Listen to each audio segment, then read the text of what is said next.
Cinema হলে নয়, নতুন সিনেমা দেখতে পারবেন অনলাইন ওটিটি প্ল্যাটফর্মে। সম্পাদিক জান্নাতুল ফেরদৌস ঐশী এবং আরফিন শুভর নূর সিনেমা মুক্তির ঘোষণা দিয়েছে সিনেমার পরিচালক রায়হান রাফি।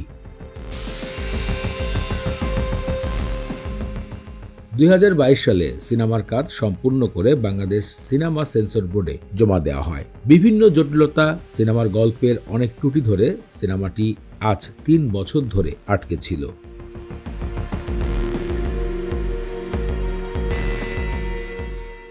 শেষ মুহূর্তে 2025 সালে এসে সিদ্ধান্ত রায়হান রাফির, সিনেমাটি এবার সিনেমা হলের জন্য অপেক্ষা করবে না। সিনেমাটি মুক্তি দেওয়া হবে বাংলাদেশের জনপ্রিয় অনলাইন ওটিটি প্ল্যাটফর্ম বায়োস্কোপে। এর পিছে রয়েছে মজার কিছু ঘটনা। রায়হান রাফি যখনই কোনো সিনেমা তৈরি করে, তার গল্প দেশের কোনো আলোচিত গল্পের সাথে মিল খুঁজে পাওয়া যায়।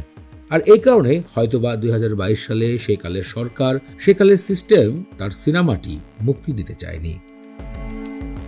এখন যেহেতু দেশের আইন ব্যবস্থা এবং দেশের পরিস্থিতি আগের থেকে একটু ভিন্ন পর্যায়ে চলমান রয়েছে, তাই হয়তো ওটিটিতে সিনেমাটি মুক্তি দেওয়ার সিদ্ধান্ত গ্রহণ করা হয়েছে।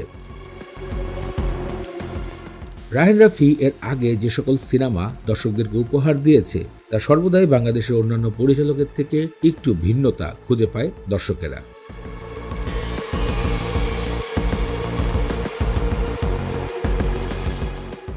জান্নাতুল ফেরদৌস ঐশী এবং আরফিন শুভ এর আগেও 3 সিনেমায় জুটি বেঁধেছিলেন। তার মধ্যে উল্লেখিত ব্ল্যাক ওয়্যার, ঢাকা অ্যাটাক 2, মিশন এক্সট্রিমের মতন দুর্দান্ত অ্যাকশন সিনেমায়। তবে নূর সিনেমার গল্প একটু ভিন্ন হবে। এর আগে গণমাধ্যমে নূর সিনেমার পোস্টার দর্শকরা দেখেছিল, যেখানে আরফিন শুভকে একটু পাগলাটে মনে হচ্ছিল, যার মানসিক অবস্থা সঠিক নয় বলে ধারণা করা যায়। এবং তার হাতে ছিল একটি ছবি, পিছেও ছিল আরেকটি ছবি। হয়তোবা কোনো ভালোবাসা অথবা অজানা স্মৃতি তাকে আজ মানসিকভাবে এই অবস্থায় নিয়ে গিয়েছে। সম্প্রতি গণমাধ্যমে নিশ্চিত করা হয়েছে, ডিসেম্বর মাসে দর্শকরা ওটিটি প্ল্যাটফর্মে নূর সিনেমাটি উপভোগ করতে পারবে।